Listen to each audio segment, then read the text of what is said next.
सबको प्यार भरा नमस्कार, जय मसीह। आइए सबसे पहले हम परमेश्वर के राज्य के लिए दशमांश अर्पण और उठाने के बेटों को इकट्ठा करेंगे। बहनों से निवेदन, अपने अपने सर को प्लीज़ आप डाल देंगे और जिनके पास मोबाइल है कृपया स्विच ऑफ मोड या वाइब्रेशन मोड पे कर देंगे। और आइए इस समय हम गवाहियों का सेशन आरंभ करते हैं।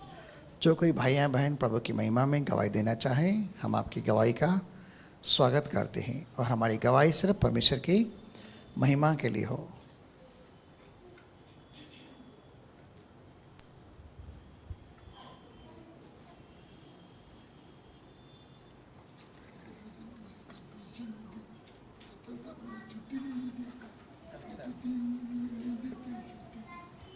परमेश्वर की रिपोर्ट भी नॉर्मल है। प्रभु को धन्यवाद। हमारे भाई नरेश चांदवानी जी परमेश्वर के नाम की महिमा करते हैं। इनका विश्वास परमेश्वर के नाम पर है और प्रार्थना के द्वारा परमेश्वर इनके जीवन में बहुत सारा अनुग्रह करता है और अनोखे अनोखे इनके जीवन के अंदर गवाहियाँ करता है। वो परमेश्वर के नाम को धन्यवाद करते हैं। कल इनके भाई का ऑपरेशन था और उन्होंने परमेश्वर के आगे दुआ के अंदर रखा और वो परमेश्वर के नाम को धन्यवाद करते हैं। न केवल ऑपरेशन सक्सेस हुआ, लेकिन कल ही की तारीख के अंदर इनके भाई काफ़ी हद तक भले चंगे हो गए और आज डॉक्टरों ने उन्हें अस्पताल से कल ही छुट्टी दे दी। अच्छा, कल ही छुट्टी दे दिया। कल ही उन्हें अस्पताल से छुट्टी दे दी और वे अपने घर के अंदर आए। वो परमेश्वर के नाम को धन्यवाद करते हैं। आजकल ऑपरेशन भी सक्सेस नहीं हो रहे हैं, लेकिन वो परमेश्वर को महिमा देते हैं कि प्रार्थना के द्वारा इस ऑपरेशन को भी इसने सफल किया और इनके भाई को पूरी चंगाई छुटकारा दिया। सारी महिमा प्रभु यीशु मसीह के नाम पर। और कोई गवाही भाई या बहन?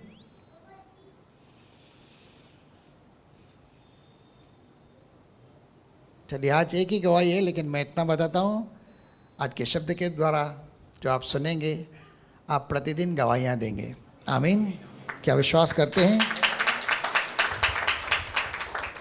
अब यहाँ पर जो कुछ भी हुआ, एक छोटी सी गवाही थी। एक छोटी सी बात के लिए परमेश्वर को महिमा दी गई गवाही के द्वारा कि ऑपरेशन सक्सेस हुआ। ठीक है, दुनिया के अंदर न जाने कितने रोज ऑपरेशन होते हैं, हज़ारों लाखों ऑपरेशन होते रहते हैं, अलग अलग किस्म के, अलग अलग प्रकार के, अलग डॉक्टरों, अलग अस्पतालों के अंदर, निजी हो या सरकारी। लेकिन कोई मान्यता परमेश्वर को नहीं मिलती। कभी सफल भी होते हैं, कभी नहीं भी होते हैं। लेकिन परमेश्वर के आगे अगर दुआ की गई और परमेश्वर ने वहाँ पर सफलता दी, तो एक छोटी सी बात के अंदर भी अगर हम विश्वास योग्य कर परमेश्वर का धन्यवाद करते हैं, हमारे जीवन में परमेश्वर और अनुग्रह करता है। आमीन। तो छोटी छोटी बातों के अंदर हमें वफादार होना है, परमेश्वर को महिमा देनी है जिसकी वह योग्य है। सारी महिमा हम परमेश्वर के नाम को देते हैं।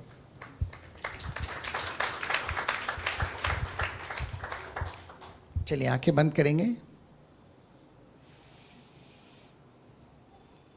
हे महान सर्वशक्तिमान परमेश्वर, आदर और महिमा और स्तुति सिर्फ आपके पवित्र नाम को मिले पिता। हम आपके नाम को हम ऊंचा उठाकर आपको धन्य कहते हैं यीशु मसीह के पवित्र और सामर्थी नाम से।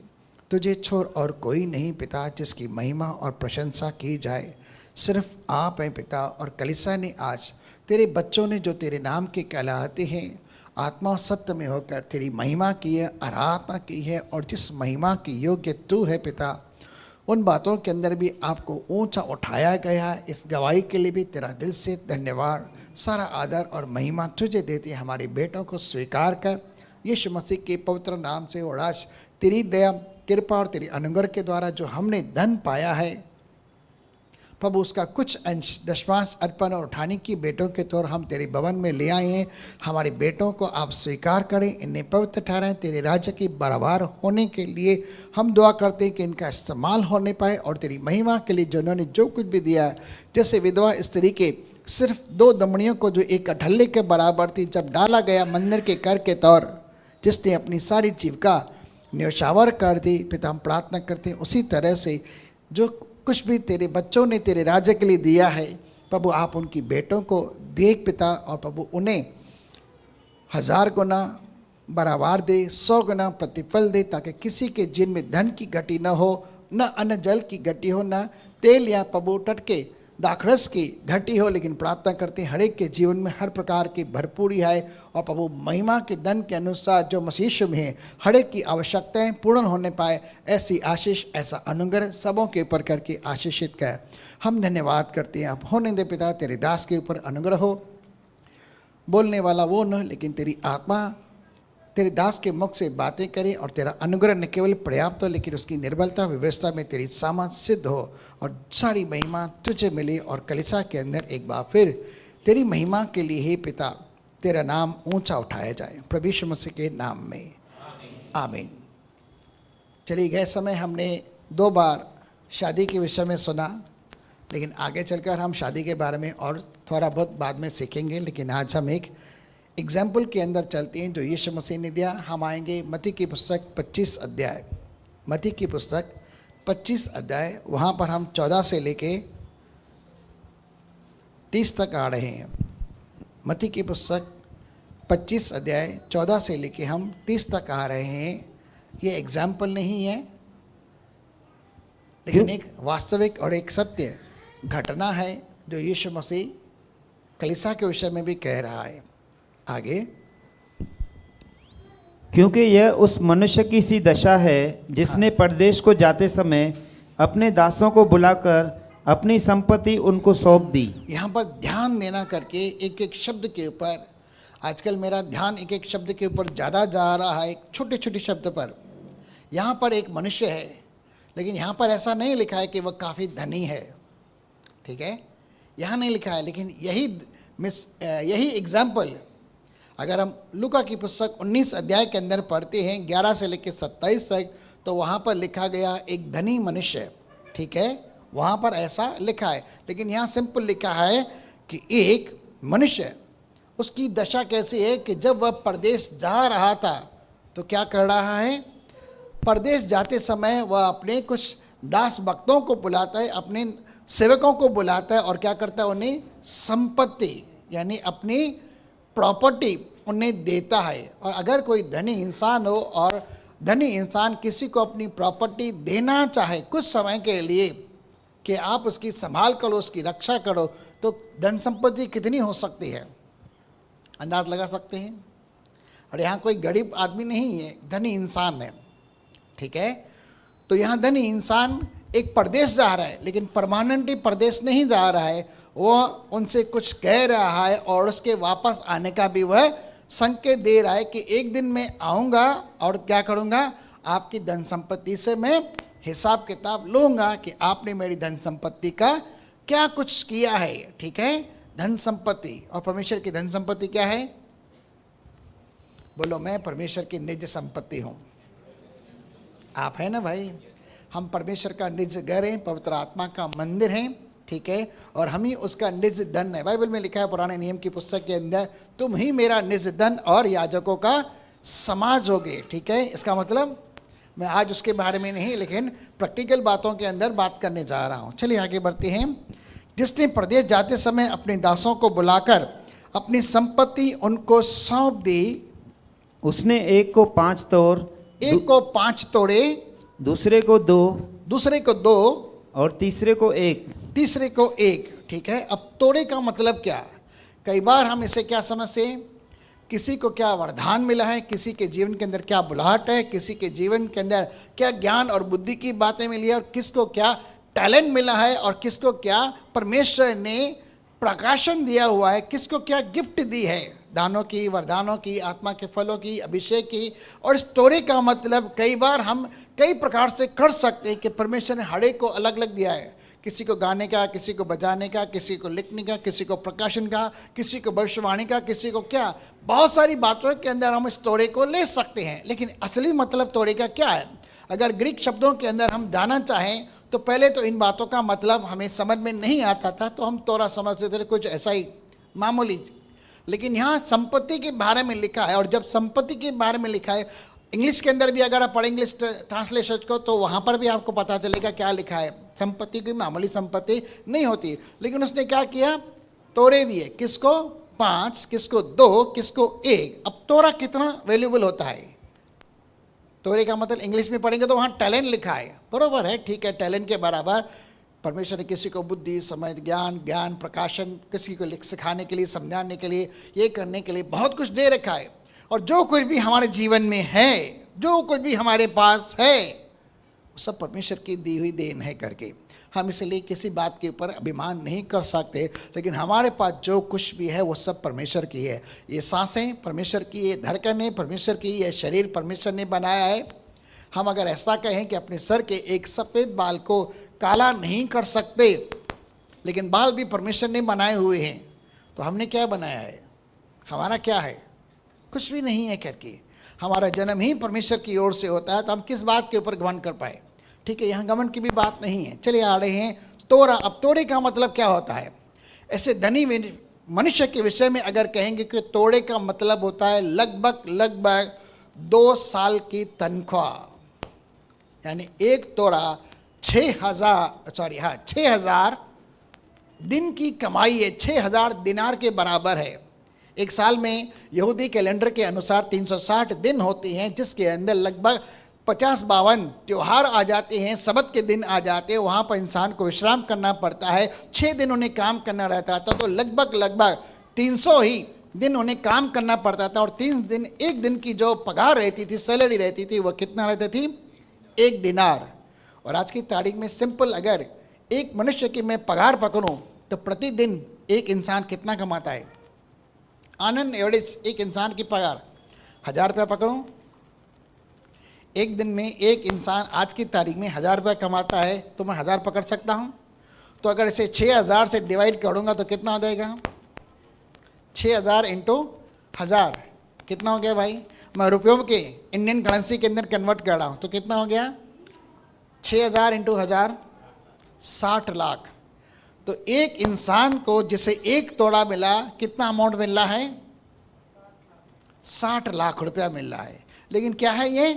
बोलिए अमानत। बोलिए अमानत। और अमानत के अंदर हम खयानत करना नहीं जानते। हम सब परमेश्वर के प्रति विश्वास योग्य हैं। वो धनी इंसान जब जा रहा था तो एक को 60 लाख रुपया दे रहा है, तो दूसरे को कितना दे रहा है? अब इसे 5 तोड़े मिले, तो 5 तोड़े का मतलब कितना हो गया भाई? बताइए ना। 60 लाख यहाँ हो रहे, तो 30 लाख मतलब एक तोड़ा होता है। 30 इंटू 5 कितना हो गया? 150 लाख। और जिसको 10 मिल रहा है उसको 300 लाख। ऐसा पकड़े, चल के पकड़े। तो अगर इतना अमाउंट किसी को मिल रहा है करके, और उससे कहा जाता है भाई आप इनसे क्या करो? लेन देन करो। इंग्लिश के अंदर लिखा है यू ट्रेड विथ। ठीक है, अगर लूका की पुस्तक 19 अध्याय के अंदर जाएंगे तो उसने उनसे कहा इनसे लेन देन करो, इनसे व्यापार करो। ठीक है, ट्रेडिंग करो। इंग्लिश में, हिंदी में व्यापार लिखा है, दूसरे शब्दों में लेन देन लिखा है, लेकिन अलग ट्रांसलेशन के अंदर लिखा गया है व्यापार करो, लेन देन करो। ठीक है, अब इतना सारा अगर अमाउंट आज की तारीख में किसी को मिल जाए 60 लाख, तो कोई अच्छा खासा इंसान व्यापार कर सकता है, अपना दुकान लगा सकता है। ठीक है ना, कुछ भी कर सकता है भाई। घर बना सकता है, महल बना सकता है, गाड़ी ले सकता है, और कुछ भी ले सकता है। और आजकल मोदी साहब ने तो 20-25 लाख रुपए का तो लोन ऐसे ही कर दिया भाई। सिविल स्कोर खाली बनाओ और आपको लोन मिल जाएगा। लेकिन लोन वापस चुकाना भी, उसकी EMI भी भरनी रहती है। चलिए वापस आ रहे हैं। किसी को उसने 5 तोड़े दिए, तो दूसरे को 2 तोड़े दिए, और किसी को उसने 1 तोड़ा दिया, उसको उनकी सामत के अनुसार दिया। अब यहाँ पर जो मालिक है, जो धनी इंसान है, बाइबल में लिखा है धनी इंसान जो होते हैं वो ज़्यादा परख वाले होते हैं, उनकी नज़र पारखी होती है, और वो हर एक को परखते रहते हैं कि कौन कितना विश्वास योग्य है, कौन कितना कैपेबल है, उसकी क्षमता कितनी है, और कौन कितने धन के अंदर वफादार हो सकता है, विश्वास योग्य हो सकता है। वह उन्हें इतना अमाउंट देता है। और पुराने ज़माने के अंदर डायरेक्ट पैसे नहीं दिए जाते थे, या तो दिनार के अंदर होते थे, या चांदी या सोने या पीतल या तांबे के तौर पर दिए जाते थे। ठीक है, लेकिन यहाँ पर मैं चांदी और सोने को ही थोड़ी देर के लिए पकड़ता हूँ। आगे चलते हैं। अर्थात हर एक को उसकी सामर्थ्य के अनुसार दिया, और हर एक को उसकी योग्यता, उसकी क्षमता, उसकी सामर्थ्य के अनुसार दिया। ठीक है, आगे। और तब परदेश चला गया। तब कहाँ चला गया? परदेश चला गया। हमारा यीशु मसीह यहाँ आया, हमारे लिए बलिदान हुआ, और हमें कुछ तोड़ा दिया। ठीक है, पवित्र आत्मा दिया है, मैं पवित्र आत्मा को द्वारा नहीं कहूँगा, लेकिन उसने हमारे जीवन में सहायक दिया है और स्वर्ग में उठाया गया है। मरने के बाद तीसरे दिन जब जिंदा हुआ स्वर्ग में उठाया गया, उसने कहा एक दिन मैं फिर वापस आऊँगा, जो कोई मेरे नाम पर विश्वास करेगा उसे मैं अपने पिता के घर में ले जाऊँगा, क्योंकि मैं स्वर्ग में तुम्हारे लिए मकान तैयार करने के लिए जाऊँगा। ठीक है, तो वो आएगा एक दिन, ठीक है, वो एक दिन आएगा करके। क्या उसके आने के दिन तक हम विश्वास के बने रहेंगे? क्या जब मनुष्य का पुत्र पृथ्वी पर आएगा, जब स्वर्ग से बादलों पर आएगा, तो क्या हमारे अंदर उस विश्वास को पाएगा? हमारे अंदर विश्वास के द्वारा ही उद्धार है भाई। ठीक है, इफिसी की पुस्तक 2 अध्याय 8 वचन के लिखा है, विश्वास ही के द्वारा अनुग्रह से ही तुम्हारा उद्धार हुआ है। तो क्या विश्वास करते हैं कि यीशु मसीह परमेश्वर का पुत्र है? तो जो कोई विश्वास करता है आप बचाए गए हैं। लेकिन इसे कंटिन्यू करके रहना, ऐसा नहीं आज इधर कल उधर, आज यीशु मसीह कल कोई उधर नहीं, उस यीशु मसीह को पकड़े रहना है करके। अगर पकड़े नहीं रहते तो फिर गड़बड़ हो सकती है। ठीक है, आप बहक सकते हैं।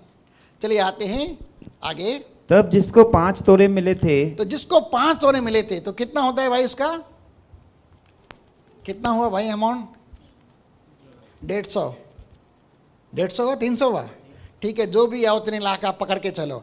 जिसको 5 तोले मिले थे उसने तुरंत जाकर उनसे लेन देन किया। उनसे लेन देन किया। इंग्लिश में लिखा ही वेंट एंड ट्रेडेड, यानी उसने बिजनेस किया। ठीक है, उसने अपने पास रख नहीं छोड़ा। उसने कहा मुझे इतनी धन संपत्ति मिली है, इतना पैसा मिला, इतनी चांदी मिली है, अब मैं क्या करूं? मेरे मालिक ने तो मुझसे कहा जाके व्यापार करना, और ये मेरे पास क्या है, एक अमानत के तौर पर है, और मेरा स्वामी मेरे जीवन के अंदर इससे लेन देन करने के विषय में आज्ञा देकर क्या है, तो इससे मैं क्या कर रहा हूं? मैं लेन देन कर रहा हूं, व्यापार कर रहा हूं। ठीक है, ट्रेड कर रहा हूं।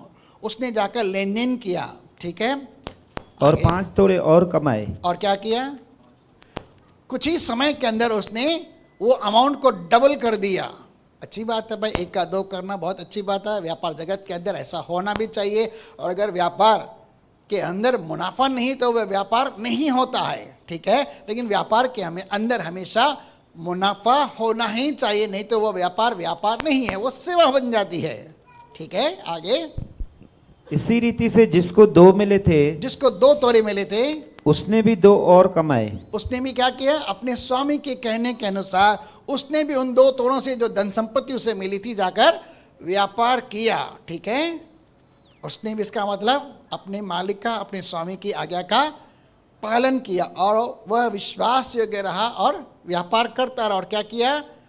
2 तोले उसने भी कमाए। ठीक है, उसने भी 1 का 2 कर दिया, उसने 5 का 10 किया, उसने 2 का 4 कर दिया। बहुत विश्वास है कि यानी इन्हें बिजनेस करना आता है। ठीक है, इन्हें कमाना आता है। हम तो असफल व्यापारी हैं, हमने तो सब कुछ लुटा दिया क्योंकि हमें कमाना नहीं आता था, इसलिए गड़बड़ हो गई करके। लेकिन ये अच्छे व्यापारी, उन्होंने कुछ ही समय के अंदर 1 का 2, 2 का 4 और 5 का 10 कर दिया। अच्छे व्यापारी है, चलो अच्छी बात है। आगे। परंतु जिसको 1 मिला था, जिसको 1 मिला था, उसने जाकर मिट्टी खोदी, एक खड्डा खोदा और अपने स्वामी के रुपए छुपा दिए। अपने स्वामी के, यहाँ के लिए लिखा है रुपए। ठीक है, धन संपत्ति जो है वो रुपए क्या है, खड्डे के अंदर डाल दी। बहुत दिनों के बाद, अब यहाँ लिखा है क्लियर कट, बहुत दिनों के बाद। सब लोग बोलेंगे बहुत दिनों के बाद। बहुत दिनों के बाद हमारा स्वामी कब आएगा? 2000 साल तो हो गए उसे स्वर्ग में जाकर, बहुत दिनों के बाद, लेकिन वो आ रहा है। क्या वो आ रहा है? यीशु मसीह कहता है मैं शीघ्र आने वाला हूं। क्या उसके लिए जोरदार ताली दें?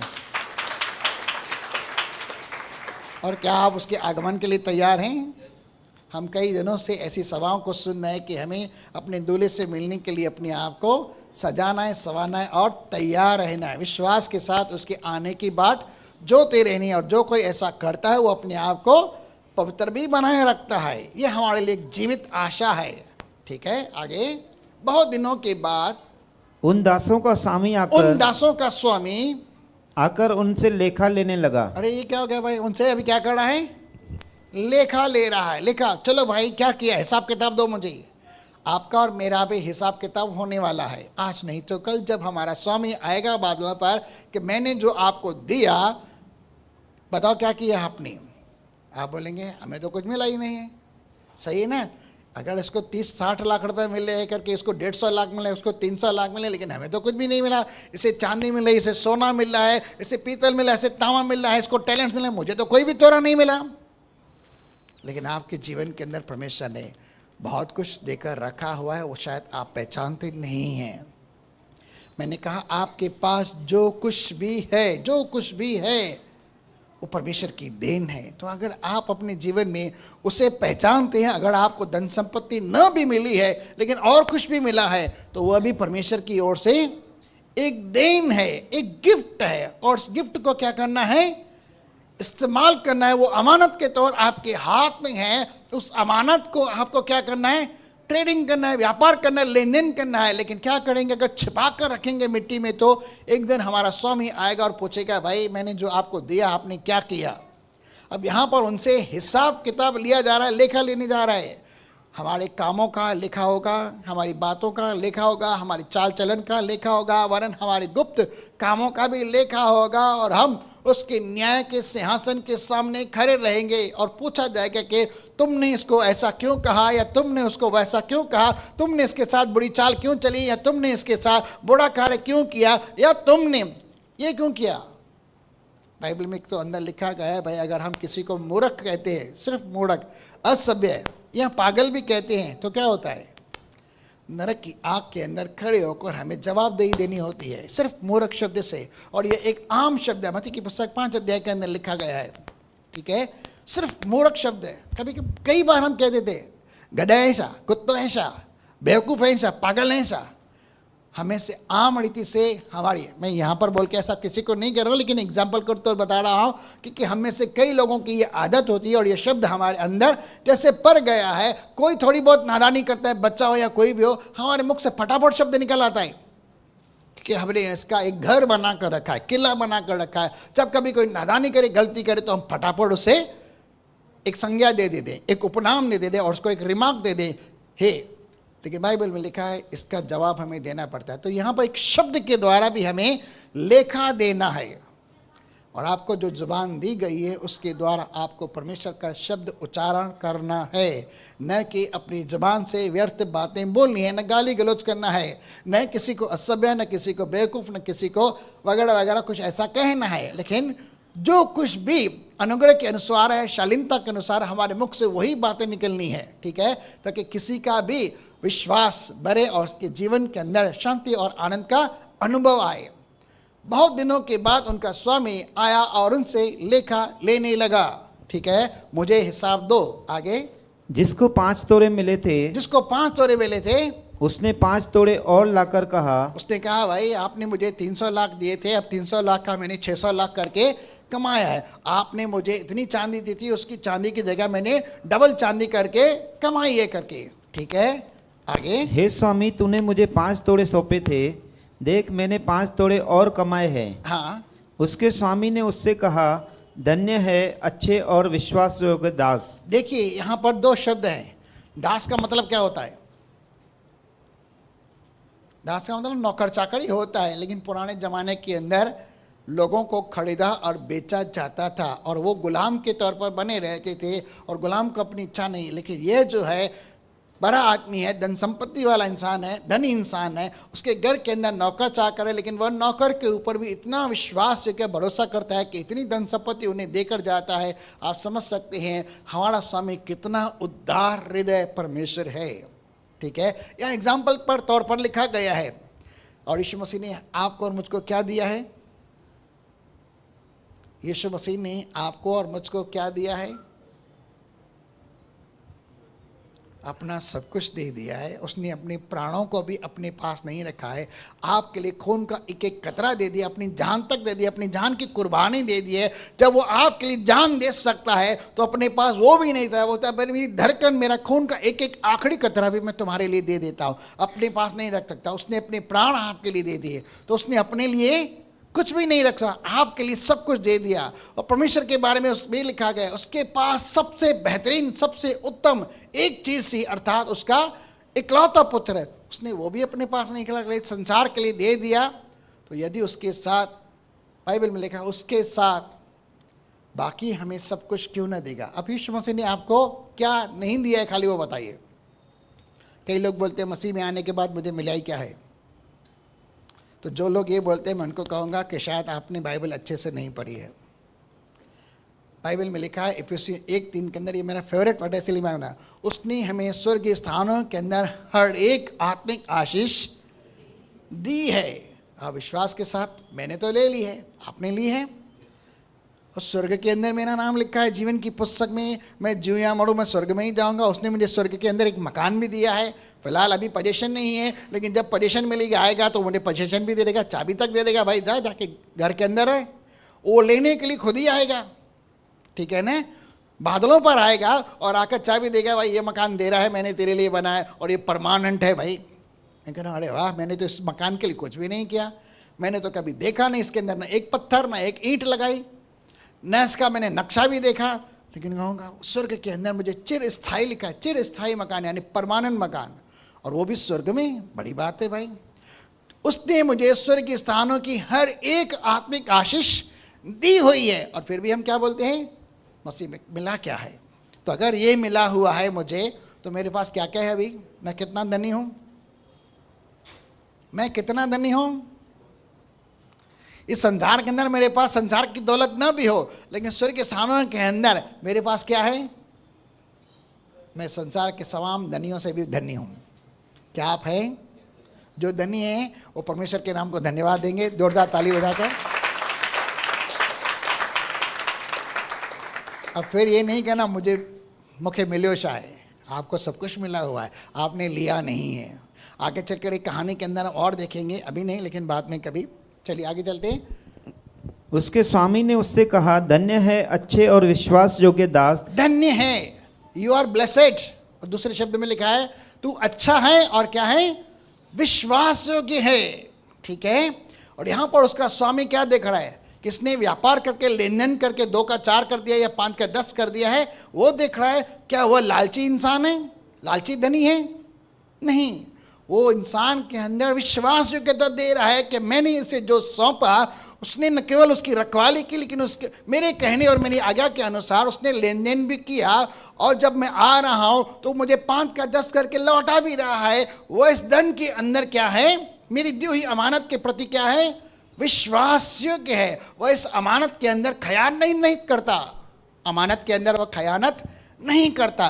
वो आकर जब मैं उससे हिसाब लेता हूँ तो वो बताता, भाई एक महल का मैंने 2 महल बना दिया, एक घर का मैंने 2 घर बना दिया, एक गाड़ी का मैंने 2 गाड़ी बना दी। बोलता है तू भाई अच्छा है, विश्वास योग्य है। और वो क्या करते हैं, अच्छे से पढ़ेंगे। उसके स्वामी ने उससे कहा, लेकिन 20वां शब्द पढ़ते हैं वापस, अच्छे से पढ़ेंगे। जिसको 5 तोड़े मिले थे उसने 5 तोड़े और लाकर कहा, हाँ। हे स्वामी तूने मुझे 5 तोड़े सौंपे थे, देख मैंने 5 तोड़े और कमाए हैं। वह उसके पास आकर, उसके पास लाकर, यहाँ नहीं लिखा कि दे रहा है। उसने कहा आपने 5 दिए थे, मैंने 5 का डबल करके 10 कर दिए है, और उसके पास लाकर दिखा रहा है, बता रहा है करके, यानी उसको हिसाब बरोबर दे रहा है, ठीक है। आगे चलते हैं। उसके स्वामी ने उससे कहा, धन्य है अच्छे और विश्वास योग्य दास। अच्छे और विश्वास योग्य।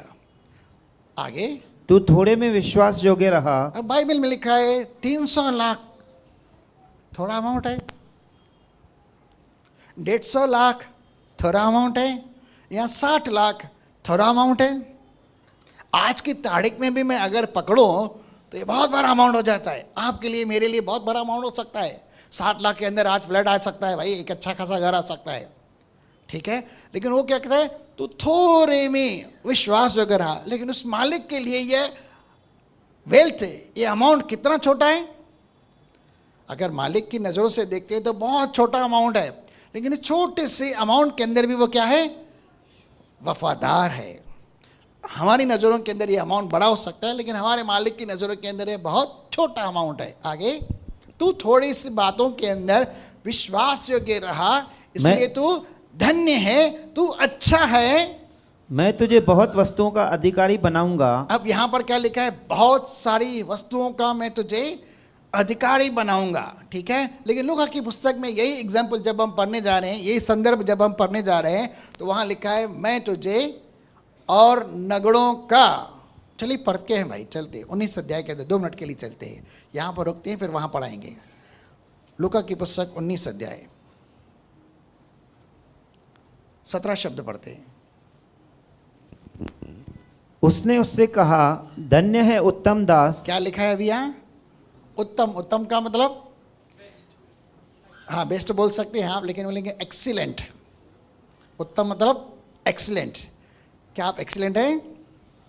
हम सब एक्सीलेंट हैं भाई, क्योंकि हम विश्वास योग्य हैं। आगे, तू बहुत ही थोड़े में विश्वासी निकला, हाँ अब 10 नगरों पर अधिकार रख। थोड़ा सोचना, 10 नगर, उल्लासनगर भी एक नगर है, ठीक है, और कितना बड़ा नगर है? बाजू में एक और नगर है कल्याण, उसके बाजू में और एक नगर है अम्मन्ना। 10 नगरों का मैं तुझे क्या करता हूँ? अधिकारी बना देता हूँ। अब इसे पूरे जिले के ऊपर, पूरे थाना जिले के ऊपर जैसे कलेक्टर बनाया गया। इसका मतलब क्या हो गया भाई? वो उसके घर के अंदर, उसके महल के अंदर एक छोटा सा नौकर है, लेकिन थोड़ी बातों के अंदर वफादार रहता है। जब उसके अंदर वह वफादारी देखी जाती है, ईमानदारी देखी जाती है, विश्वासयोग्यता देखी जाती है कि थोड़े धन के अंदर भी ये वफादार बना, तो डायरेक्ट उसे क्या बनाया जाता है?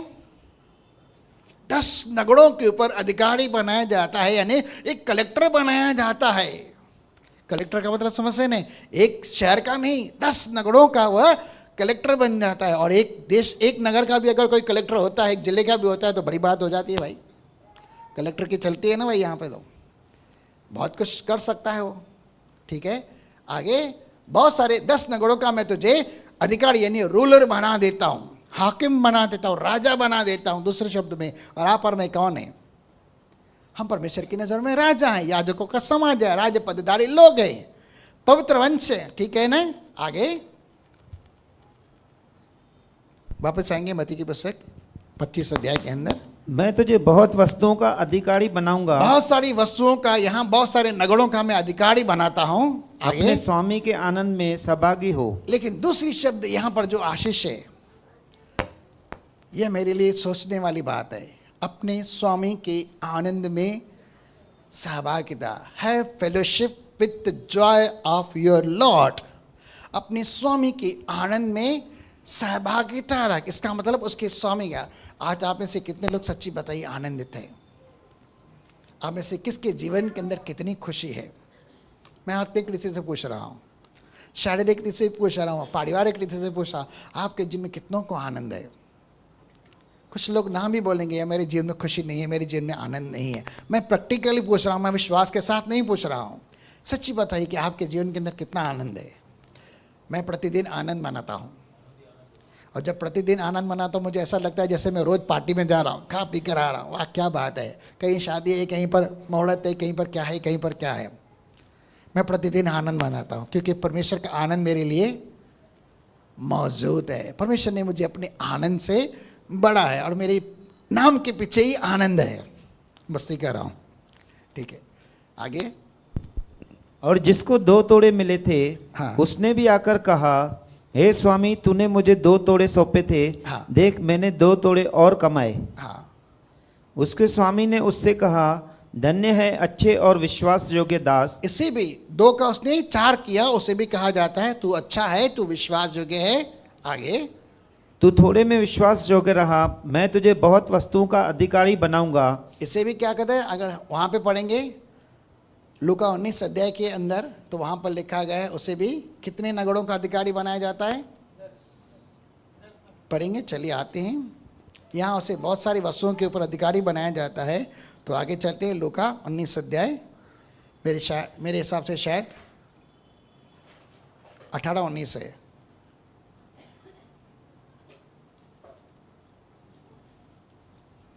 दूसरे ने आकर कहा, हे स्वामी, तेरी मुहर से 5 और मुहरें कमाई। अभी यहाँ पर ध्यान देना, यहाँ पर क्या लिखा है? मुहर। मुहर कैसी होती है भाई? मुहर, मुहर समझ रहे हैं? मुहर इंग्लिश में क्या लग रहा है? Your pound.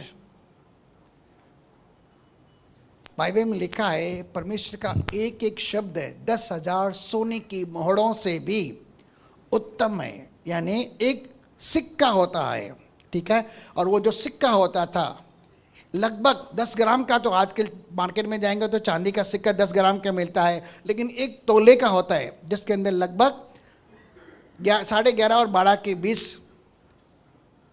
ग्राम होता है करके, वो 1 तोला होता है करके, ठीक है। वहां पर ऐसा लिखे है मोहर, मोहर का मतलब है सोने का सिक्का, ठीक है। आगे उसने कहा कि तू भी 5 नगरों पर हाकिम हो जा। कितने नगरों का? अब ये 2 के अंदर वफादार से 5 नगरों के ऊपर कलेक्टर बनाया जा रहा है, बड़ी अच्छी बात है करके। आगे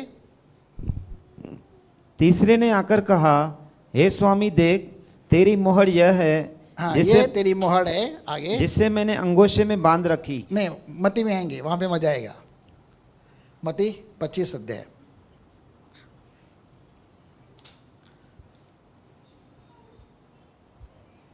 तब जिसको 1 तोरा मिला था, हाँ। उसने आकर कहा, हे स्वामी, हे स्वामी, मैं तुझे जानता था। मैं तुझे जानता हूं। आप में से कितने लोग अपने स्वामी को जानते हैं? आपका और मेरा स्वामी है कौन, और उसका नाम क्या बता सकते हैं? आपके स्वामी का नाम क्या है?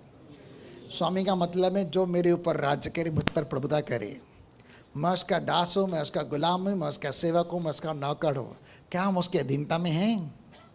लेकिन फिर भी वो हमें नौकर या गुलाम के तौर नहीं लिखता है, लेकिन वो हमें मित्र भी बना देता है। 2 दिन पहले हमने फ्रेंडशिप डे करके मनाया, पता नहीं आपने मनाया कि नहीं मनाया, ठीक है।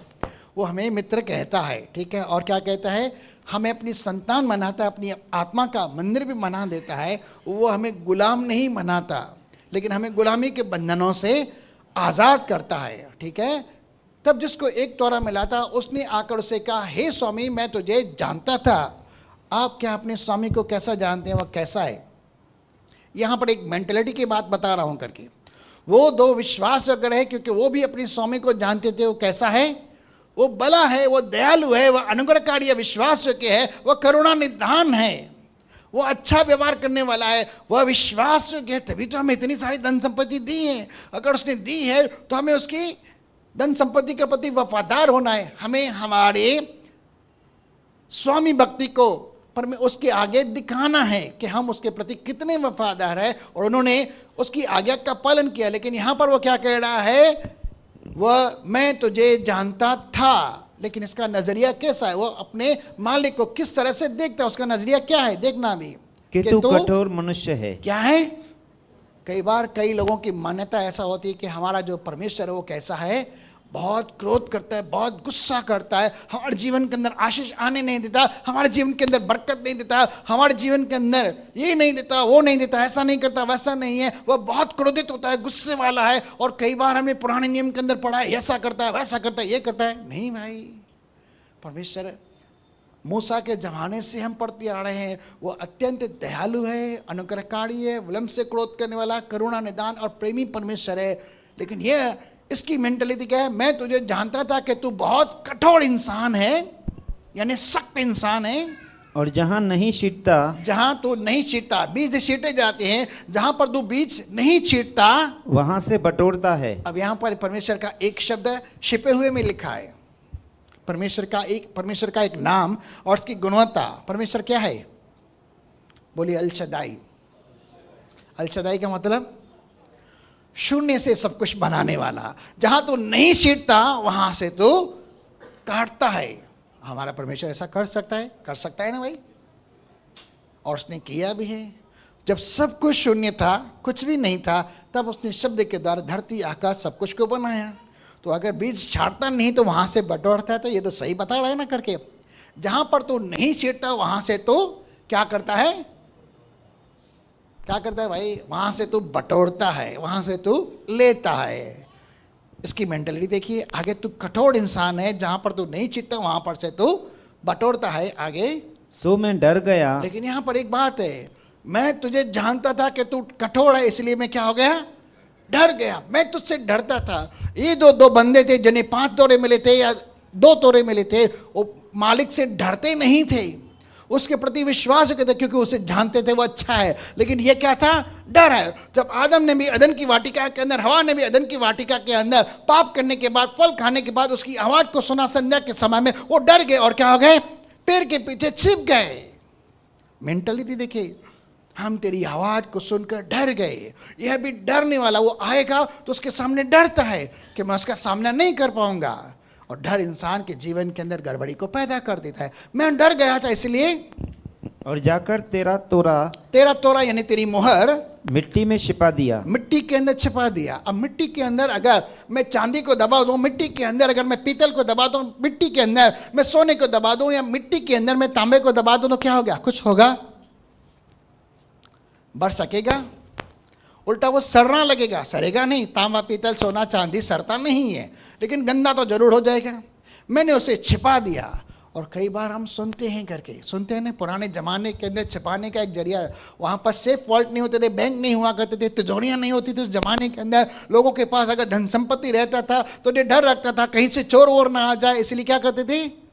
ज़मीनों के अंदर छिपा देते थे। और ज़मीन के अंदर छिपाया गया धन सुरक्षित था, बढ़ता तो नहीं था। इसलिए कभी कभी मिलते, यहाँ खुदाई की, यहाँ चांदी के सिक्के मिले, यहाँ खुदाई की सोने के मटके मिले, यहाँ खुदाई की यहाँ पर ये धन मिला, वहाँ पर खुदाई के तो ये मिला। सुनते हैं ना भाई, आप भी खुदाई करना चालू कर दो, न जाने कब कहाँ से कुछ मिल जाए। और मत्ती की पुस्तक 13 अध्याय के अंदर लिखा गया है, परमेश्वर का राजा एक ऐसे खेत के समान है जिसने खेत के अंदर धन छिपाया हुआ था। किसने खोदा और से मिला, बड़े आनंद के साथ उसने उसे पाया और क्या किया? पढ़ के देखना मत्ती की पुस्तक के अंदर परमेश्वर के राजा के बारे में। कई बार ऐसा होता था, वो धन कहाँ छिपा देते थे? ज़मीन के अंदर छिपाते थे। और अगर गलती से वो इंसान चल बसा या उसका ट्रांसफर हो गया तो धन क्या रहेगा? बाइबल के अंदर यहोशू की पुस्तक के अंदर एक मनुष्य है जिसका नाम है आकान। बोलिए आकान। जब वह किसी नगर के अंदर गया था युद्ध करने के लिए, तो उसे चांदी की ईंटें मिली, कुछ सोना मिला और कुछ जेवरात मिले करके उसने क्या किया? उसने चुपचाप लिया और अपने घर के अंदर आकर जमीन के अंदर गाड़ दिया और छिपा दिया। परमेश्वर ने देखा कि इसने अर्पण की वस्तुओं को परमेश्वर के लिए नहीं दिया, लेकिन छिपा कर रखा, इसलिए वो ए नगर में जाने से हार गए थे। तब यहोशू परमेश्वर के आगे आके रोता है, प्रार्थना करता है। वो कहता है, भाई तू क्यों रोता है? तू क्यों बिलबिलाता है? जिसने पाप किया है मैं उससे लूँगा।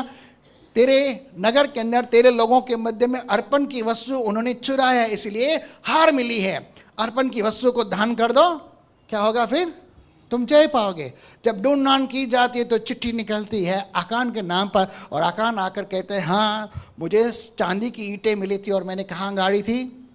ज़मीन के अंदर। जब देखा गया तो लोगों ने उसे पत्थरवाह करके मार दिया, और आज भी उसका तंबू वहाँ पर पत्थरों के अंदर खड़ा हुआ है। बाइबल में ऐसा लिखा है करके, ठीक है। यहोशू के ज़माने के तो धन संपत्ति कहाँ छिपाते थे? ज़मीन के अंदर छिपाते थे। लेकिन उससे फ़ायदा होता था?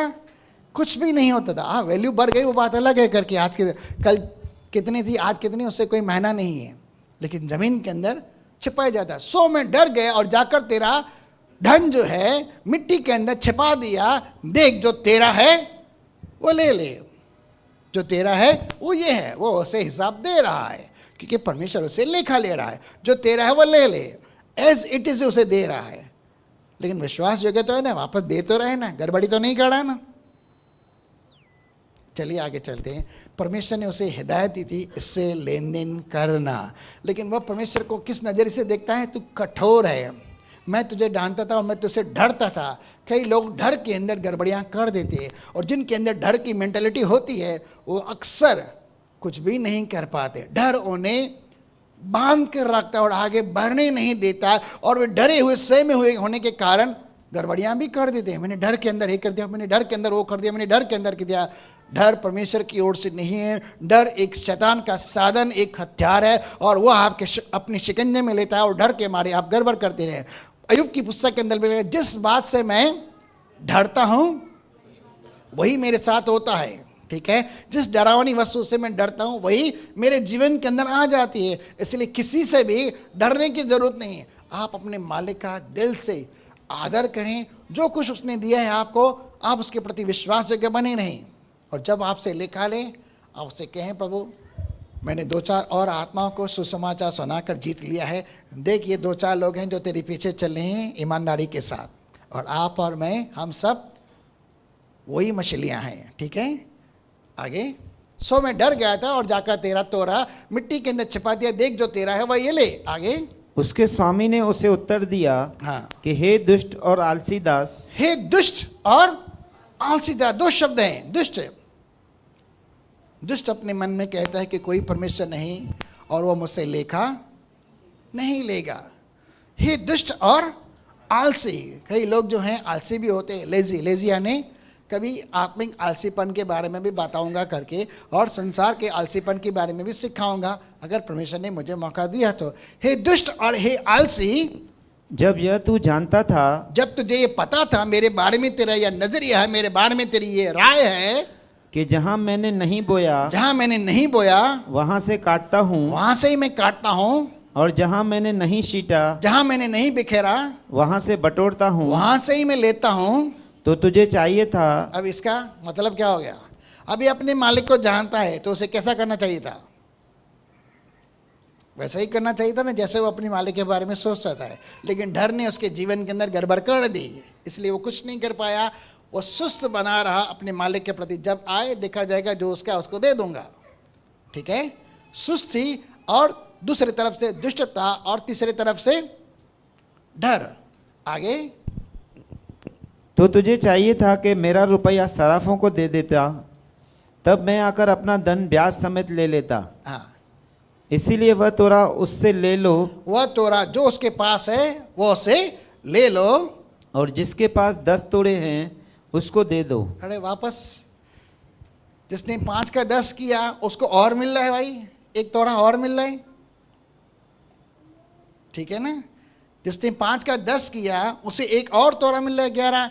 यानी जिम्मेदारी कितनी बढ़ रही है उस इंसान के ऊपर।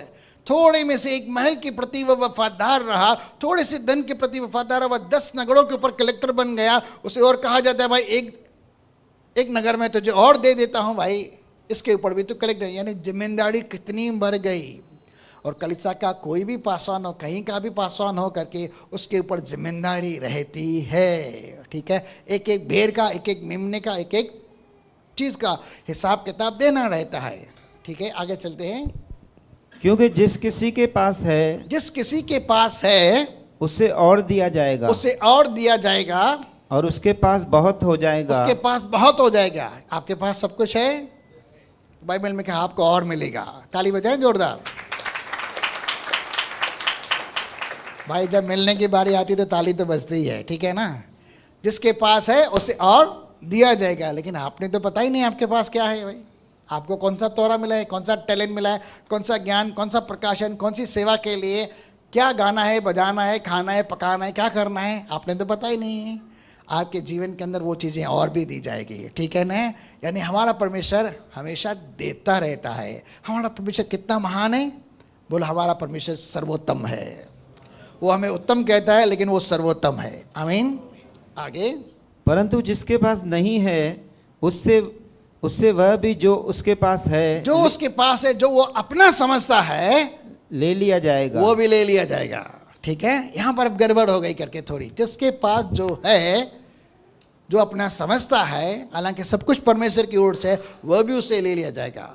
वो धनी इंसान जो कहता था मेरे खेत में बहुत सारा धन है, अपने प्राण से कहता है खा पी ले से रहे और अपने कई वर्षों तक तू खाता पीता रहे, लेकिन उसे पता ही नहीं था कि कल का सुबह का सूरज मैं देखूंगा कि नहीं। और उसने कहा कि तेरे प्राण तो कल सुबह में ही लिए जाएंगे। ठीक है, उसे पता ही नहीं था मेरे जीवन के अंदर क्या होना रहा। जिसके पास जो है, मेरे पास और कुछ नहीं, मेरे पास सिर्फ प्राण है, वह भी उससे लिया जाएगा। ठीक है, इस संदर्भ के अनुसार मैं आपसे बात करता हूं। लेकिन अब कुछ और बातों के अंदर हम देखने जा रहे हैं। जिसके पास है उसे दिया जाएगा। आगे चलते। और इस निकम्मे दास को बाहर के अंधेरे में डाल दो। इस निकम्मे और सुस्त दास को क्या करो? अंधेरे में डाल दो। कहां पर डाल दो? शादी के अंदर भी हमने सुना, जो शादी का जोड़ा पहन के नहीं गया उसे कहां निकाल के फेंक दिया गया? इस दुष्ट आलसी दास को क्या करो? उठाकर फेंक दो। कहां पर? अंधेरे कुंडों के अंदर। जहां क्या है? जहां रोना और दांत पीसना होगा। जहां रोना और दांत पीसना। ये स्थान कौन सा है भाई? नरक है। बोलो नरक है, अधलोक है करके, जहां की आग कभी बुझती नहीं, जहां का कीड़ा कभी मरता नहीं है। चलिए हम 2 शब्दों को पढ़ते हैं, सिर्फ 2 शब्दों को पढ़ते हैं करके। मत्ती की पुस्तक 24 अध्याय, पतरस के विषय में यीशु मसीह क्या कहता है? मत्ती 24 अध्याय 45 से लेकर 51 तक फटाफट। यीशु मसीह को पता है मैं अपने पिता के पास जो रहा हूँ, अब इस संसार के अंदर नहीं रहूँगा, तो आखिरी शब्दों के अंदर अपने चेलों से कुछ विशेष और महत्वपूर्ण बातें कर रहा है और उन्हें विश्वास योग्यता के सहारा अब उनके जीवन की एक अद्भुत बुलाहट देकर जता रहा है कि उन्हें मेरे जाने के बाद क्या कुछ करना है। हाँ, पढ़ेंगे। सो वह विश्वास योग्य और बुद्धिमान दास कौन है? देखिए, दास के बारे में लिखा गया है, मेरा दास क्या होना चाहिए? विश्वास योग्य और बुद्धिमान होना चाहिए। और यह दास के जीवन के अंदर की क्वालिटी को देखा जा रहा है। और यीशु मसीह पतरस के बारे में ये कह रहा है कि वह बुद्धिमान और विश्वास योग्य दास कौन है? तुझे छोड़कर आगे, जिसे स्वामी ने अपने नौकर चाकरों पर सरदार ठहराया। क्या पतरस 12 में से मुख्य था? 12 चेलों में से, 12 अनुयायियों में से मुख्य था प्रचार करने के अंदर, ठीक है। और जब यीशु मसीह से 3 सवाल पूछे जाते, यीशु मसीह पतरस से 3 सवाल पूछता है तो वो क्या कहता है? मेरे मेमने को चरा, मेरी बहनों को चरा, मेरे बैरों की तू रखवाली कर, ठीक है ना, ठीक है ना। तो वहाँ पर क्या बात प्रकट होती है? उसे सरदार ठहराया जाता है, ठीक है।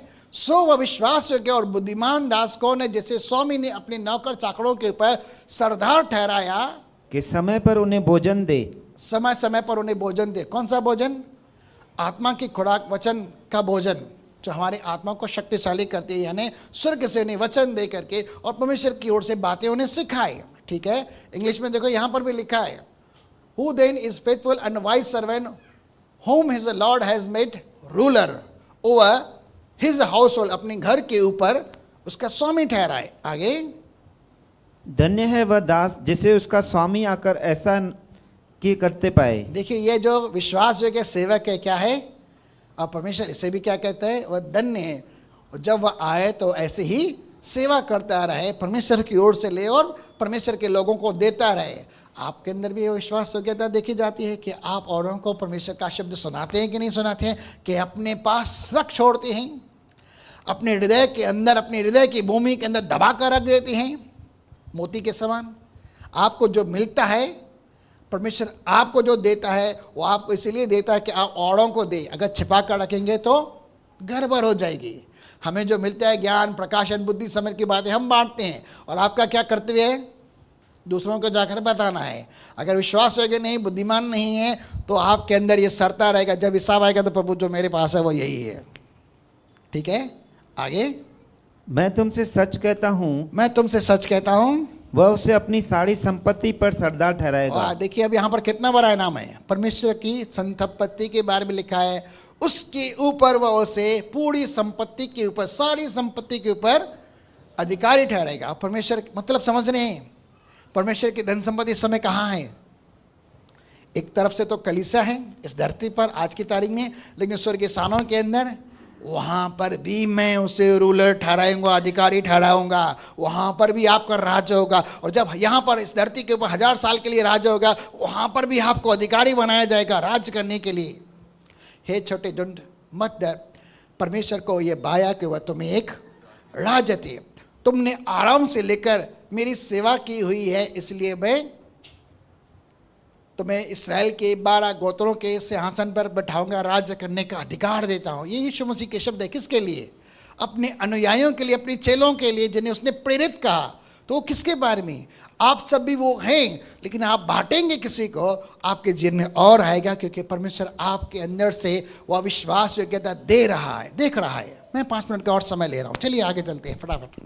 परंतु यदि वह दुष्ट दास सोचने लगे, अगर वह इंसान, वह दास सोचने लगे अपने मन के अंदर कि मेरे स्वामी के आने में देर है, मेरे स्वामी के आने में बहुत देर है, 2000 साल हो गए, न जाने कब आएगा। अभी खाओ पियो, ले करो, मत करो। आगे, और अपने साथी दासों को पीटने लगे, और क्या करे? कलीसिया के अंदर लोगों को मारने कूटने लगे तो, और पियकरों के साथ खाए पिए, यानी गलत काम करने लगे तो उस दास का स्वामी ऐसे दिन आएगा, ऐसे दिन आएगा स्वामी जब वह उसकी बाट न जोता हो। उसे पता भी नहीं चलेगा कब आएगा। नशे के अंदर याद भी नहीं रहता है भाई। आगे, खुमार के अंदर याद भी नहीं रहता, सांसारिकता के अंदर याद भी नहीं रहता। आगे, और ऐसी गरी के वन न जानता हो और उसे बाड़ी ताड़ना देकर बाड़ी ताड़ना देगा। आगे, उसका भाग कपटियों के साथ ठहराएगा। किसके साथ? वहां रोना दांतों का घिसना होगा, और यहां पर क्या लिखा है? वहां पर वहां रोना और दांत पीसना होगा। हाँ, कपटियों के साथ। और कपटी लोग कहाँ जाएंगे? नरक के अंदर ही जाएंगे, उनका भाग वहां ठहरेगा। लेकिन कौन है ये? कल तक तो ये विश्वास योग्य था, लेकिन आज क्या हो गया? आज विश्वास योग्य नहीं है, लेकिन इसका भाग कहाँ ठहराया जाता है? वहां पर। एक और शब्द पढ़ते हैं, मेरे हिसाब से शायद लास्ट है, 1 कुरिन्थियों 4 अध्याय। यहाँ पौलुस भाई साहब क्या कहते हैं? 1 कुरिन्थियों 4 अध्याय 1 से लेकर 2 तक। मनुष्य हमें मसीह के सेवक और परमेश्वर के वेदों के भंडारी समझे। हाँ, अब यहाँ पर भी वो क्या कह रहा है? भंडारी का मतलब स्टोर कीपर, ठीक है? स्टोर कीपर, किसी गोडाउन का देखरेख करने वाला, संभालने वाला, ठीक है? किसी बड़े स्टोर हाउस को संभालने वाला, यानी दूसरे शब्दों के अंदर गए कि परमेश्वर के घर की संभाल करने वाला स्टोर कीपर। लेकिन यहाँ वह क्या बता रहा है? मनुष्य हमें परमेश्वर के क्या समझे? मसीह के क्या समझे? भंडारी समझे। और क्या लिखा है भाई? मनुष्य हमें मसीह के सेवक और परमेश्वर के वेदों के भंडारी परमेश्वर समझे। आप पर भेद प्रकट करता है, ज्ञान देता है, प्रकाशन देता है, नए नए रेवलेशन और नई नई अद्भुत बातें पता है, और अलग अलग प्रकार की शिक्षा दीक्षा देता रहता है। आप उसके भंडारों से भरपूर हैं। तो यहाँ पर बात किसको ले आता है? पौलुस के पास कुछ खास नहीं है, लेकिन उसके जीवन के अंदर बहुत सारे रेवलेशन है, बहुत बुद्धि समझ ज्ञान की बातें उसके अंदर, क्योंकि आत्मा के द्वारा उस पर प्रकट की है। वो हमें परमेश्वर के वेदों के भंडारी प्रकाशनों से भरपूर समझे। और क्या करें आगे? फिर यहाँ भंडारी में यह बात फिर देखी यहाँ जाती है। भंडारी के अंदर, ये अपने बारे में कह रहा है, यहाँ भंडारी के अंदर, स्टोर कीपर के अंदर यह बात देखी जाती यह है, बात परखी जाती है, यह गुणवत्ता जानी जाती है, उसके प्रति जो नजरिया होता है यह होता है कि विश्वास योग्य निकले। उन बातों के प्रति विश्वास करने के लिए। परमेश्वर ने आपको बहुत कुछ दिया हुआ है, और आपके पास जो कुछ भी है वह परमेश्वर की देन है। आप उन बातों के अंदर क्या परमेश्वर के प्रति विश्वास योग्य हैं? आपको जो मिलता है सिर्फ आप अपने दिल के अंदर संजोए रखते हो, ना किसी और को भी देते हैं। किसको देते हैं? देते हैं कि नहीं देते हैं? कि संभाल कर रखते हैं? भाई जो तेरा है वो ले ले, मैंने तो उद्धार पाया, मैंने तो आशीष पाई, मैंने तो शांति पाई, मैंने तो आनंद पाया, बस यही था, मैं तो मेरे ही स्वार्थ के लिए आया था, मैं तो मेरी इच्छा अभिलाषा के लिए आया था, मुझे दूसरों का कोई मतलब नहीं है। गए समय में हमने देखा था, हमें स्वार्थी नहीं होना है, हमें परमार्थ के बारे में भी सोचें। सिर्फ अपने हित के बारे में नहीं सोचना है, दूसरों के हित के बारे में भी सोचना है। हमने जो पाया है वह देना है। बाइबल का क्रूस क्या कहता है?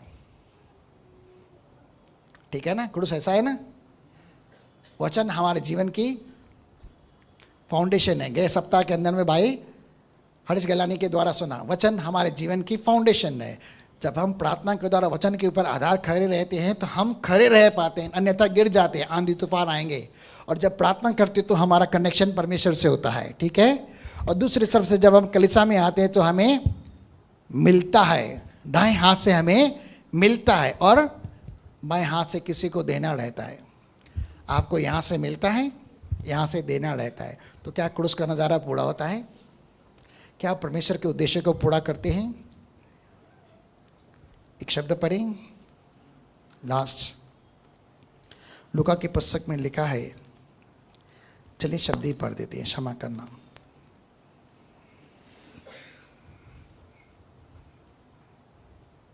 लूका 16 अध्याय, लास्ट वर्ड है, लूका 16 अध्याय 9 से 12। अरे वाह, 9 से 12, 9 बजने वाले हैं। और मैं तुमसे कहता हूँ कि अधर्म के धन से अपने लिए मित्र बना लो। अधर्म के धन से क्या करो? मित्र बना लो, ताकि जब वह जाता रहे तो वे तुम्हें अनंत निवासों में ले ले। अनंत निवासों के अंदर लेगे। इस संसार के अंदर जो धन है उसे अधर्म का धन कहता है, क्योंकि स्वर्ग के अंदर ये धन करेंसी नहीं चलेगी, न पाउंड चलेगा, न येन चलेगा, न यूरो चलेगा, न रुपये चलेगी और न डॉलर चलेगा। ये यहाँ की धन संपत्ति है, और जो आपके पास है वो अधर्म का धन है, ठीक है? आगे वो वहाँ पर नहीं चलेगा। जो थोड़े से थोड़े में सच्चा है, जो थोड़े से थोड़े में भी सच्चा है, वफादार है, ईमानदार है, विश्वास योग्य है, वह बहुत में भी सच्चा है। देखिए वो बहुत के अंदर भी यहाँ पर नजरिया हो जाता है, वो बहुत में भी वफादार रहेगा, और जो थोड़े से थोड़े में अधर्मी है जो थोड़े से भी विश्वास योग्य नहीं, ईमानदार नहीं, वफादार नहीं, वह बहुतों में भी अधर्मी है। बड़े में भी चीटिंग करेगा। थोड़े में चीटिंग करता है तो बड़े में भी चीटिंग करेगा, डेफिनेटली करेगा। आगे, इसीलिए जब तुम अधर्म के धन में सच्चे न ठहरे, हाँ, अधर्म के धन में आप अगर सच्चे नहीं, तो सच्चा तुम्हें कौन सौंपेगा? सच्चा धन तुम्हें कौन सोचेगा? सच्चा धन यानी स्वर्गीय स्थानों की जो आशीषें हमने सुनी ना करके, पवित्र आत्मा और अभिषेक जो आपके जीवन के अंदर है, कौन सौंपेगा करके? आप बोलेंगे नहीं, मेरे पास जो है बस ठीक है। अगर आप उसके अंदर वफादार नहीं हो तो आपके जीवन के अंदर वो 12 कहाँ से आएगा? स्वर्गीय स्थानों से। आगे, और यदि तुम पराये धन में सच्चे न ठहरे, पराये धन में तुम सच्चे नहीं ठहरे, तो जो तुम्हारा है जो तुम्हारा है उसे तुम्हें कौन देगा? वो तुम्हें कौन देगा? अब एक एग्जाम्पल कह रहा हूँ। मान के चलो मैंने भाई वाशु से 10,000 रुपये लिए, फॉर एग्जाम्पल बता रहा हूँ, और मेरे मन के अंदर बुरी बात आ गई कि मैं भाई वाशु को 10,000 नहीं दूँ। मैंने उसे लिया लोन के तौर पर और मैं उसे वापस नहीं दे रहा हूँ, मेरे अंदर बुरी बात। और मैंने किसी को 5,000 रुपये दे दिए और मैं उम्मीद कर रहा हूँ वो 5,000 मुझे देगा। 10,000 मैंने लिए वाशु से और 5,000 मान के चलो मैं दिलीप को देता हूँ, और दिलीप से उम्मीद करता हूँ कि वो मुझे 5,000 नहीं तो कल देगा, क्योंकि उसने मुझसे लोन लिया है। अब मैं नहीं दे रहा हूँ तो दिलीप मुझे देगा, वाइस वर्सा। मतलब प्रभु दिलीप को आशीष करके मुझे 5,000 रुपये दे दे। बोला भाई तू भी 10,000 दे दे पहले, मैं इसे इस तरह से ले रहा हूँ, ये मेरी सोच है, ये मेरा अनुवाद है, मेरी समझ है करके। मैं दिलीप से उम्मीद कर रहा हूँ मुझसे 5,000 देगा, क्योंकि उसने मुझे 5,000 लोन लेना और मैंने 10,000 का लोन लेके रखा है, मैं उसको नहीं दे रहा हूँ। उसके अंदर मेरे अंदर कुबुद्धिया, क्या बोलते हैं, बुराई आ गई कि मैं नहीं दूंगा, मेरे अंदर गड़बड़ी आ गई। भाई परमेश्वर ने आपको जो दिया है, आपको दिया है, अगर आप देंगे नहीं करके तो आपके जीवन के अंदर आएगा नहीं। जिसके अंदर आएगा वो विश्वास होगा, उसके जीवन में और भी आएगा। परमेश्वर आपको इन शब्दों के द्वारा आशीष करे। चलिए आंखें बंद करते हैं। आज 2-3 अनाउंसमेंट है करके। कल बुधवार का दिन है और जिन्होंने बाइबल क्विज के लिए नाम लिखाया है उनके लिए एक खास दानियल की पुस्तक में से विशेष सभा होने जा रही इसी स्थान के पर कल रात 8:30 बजे। आप में से जो कोई भाई या बहन आना चाहे जो दानियल की पुस्तक सीख रहे हैं उनके लिए, और आने वाले मंगलवार को हम प्रभु भोज की विधि के अंदर सम्मिलित होने जा रहे हैं, ठीक है। और बाइबल क्विज का जो एग्ज़ाम होने जा रहा है, कभी होने जा रहा है? 23 अगस्त को, संडे का दिन है, इसी स्थान पर होगा। ये तीनों अनाउंसमेंट है, ध्यान रखना है। 23 अगस्त को एग्ज़ाम हो रहा है, संडे का दिन दोपहर के समय इसी स्थान पर। तो आप तैयारी कीजिए, बाकी 19 दिन पर ही हैं। आमीन। चलिए आंखें बंद करती हैं। अपने अपने जीवन में चेक करेंगे परमेश्वर ने आपको क्या दिया है और उसके प्रति आप कितने विश्वास योग्य हैं। सिर्फ आप लेते रहते हैं कि आप देना भी आरंभ करेंगे आज से। इस संसार में जो कुछ भी है परमेश्वर कहता है उस बात के अंदर वफादार हो जो मैंने दिया है, और आप दोगे आगे आपके जीवन में और आएगा। पवित्र पिता परमेश्वर प्रभु यीशु मसीह के नाम से आपके दिल से हम धन्यवाद करते हैं। जिसके पास है आप उसे और देते हैं, क्योंकि आप बहुत दयालु हैं, आप अनुग्रहकारी हैं, विलम्ब से क्रोध करने वाले अति करुणामय परमेश्वर है। प्रभु यीशु मसीह के नाम से आपका दिल से धन्यवाद करते हैं। और आज तक हमने अपने जीवन कहते हैं अपने हृदय के अंदर न जाने कितने ज्ञान की बातें, न जाने कितने प्रकाशन की बातें, न जाने कितनी बुद्धि और समझ की बातें, न जाने किस किस प्रकार के रेवलेशन की बातें अपने हृदय के अंदर संजोए रखी है। लेकिन प्रार्थना करते हैं कि पिता आज तेरा शब्द आया है कि उन सब बातों को कलीसिया के अंदर देने के लिए, जिस तरह से तूने पतरस को 12 प्रेरितों के मध्य में खड़ा किया और उसने प्रभु तेरी आत्मा से भरकर तेरे कलीसिया को देना आरंभ कर दिया। प्रभु उसके जीवन के अंदर आशीष आई और कलीसिया बढ़ती गई, 3,000 फिर 5,000 और न जाने अलग अलग देशों नगरों दुनिया के अंदर जाते गए। हम दुआ करते हैं कि प्रभु हमें भी देने वाला बना। जो कुछ भी आपने हमें दिया है हमें उसके प्रति पहचान दे, कि जो कुछ भी आपने दिया है हम उन्हें पहचाने और प्रभु तेरे प्रति तेरे आने के दिन तक विश्वास योग्य बने रहे, ईमानदार बने रहे, वफादार बने रहें और प्रभु कोई गड़बड़ी न करे। लेकिन प्रार्थना करते हैं उस आलसी और दुष्ट मनुष्य के समान न हो जो छिपा कर रखे, लेकिन पिता हमें उद्धार हृदय आने वाला, पर उपकार करने वाला, दूसरों के हित के बारे में सोचने वाला और देने वाला बना। जैसे तू उद्धारता के साथ देता है, बिना विलंब के देता है और बहुतायत से देता है, वैसे ही हमें भी उद्धार प्राणी और इष्ट पुष्ट बना कि हम भी देने वाले बने और अपने पास संजोए न रखें, और देने के द्वारा ही हमारे जीवन के अंदर आशीष बढ़ती है और क्रूस का नज़ारा पूरा होता है। प्रार्थना करते हैं मसीह के सामर्थी नाम से, तेरी दया कृपा के द्वारा हमारे जीवन के अंदर और आशीष आनंद दे पिता। हम सब बातों के लिए धन्यवाद करते हैं। हम हमारे जीवन के अंदर ये कलंक कभी या रिमार्क कभी नहीं चाहेंगे कि हम दुष्ट हैं या सुस्त हैं, लेकिन हम प्रार्थना करते हैं कि हम तेरी नज़रों के अंदर उत्तम और विश्वास के सच्चे और प्रभु भले इंसान बने, विश्वास के सेवक बने प्रभु। हम यही तेरे मुख से इन शब्दों को सुनना चाहेंगे और इन शब्दों को कभी नहीं सुनना चाहेंगे। प्रार्थना करते हैं मसीह के नाम से, हमें विश्वास के बना यीशु मसीह के पवित्र और सामर्थी नाम से, आमीन। अब पिता परमेश्वर का प्रेम, प्रभु यीशु मसीह का अनुग्रह और पवित्र आत्मा के सहभागिता अब से लेकर सर्वदा तक, जब तक मसीह यीशु बादलों पर आए, हम तमाम भाइयों और बहनों के संग बनी रहे और बढ़ती रहे। सारे भाई बहन बोलेंगे बोल प्रभु यीशु मसीह की।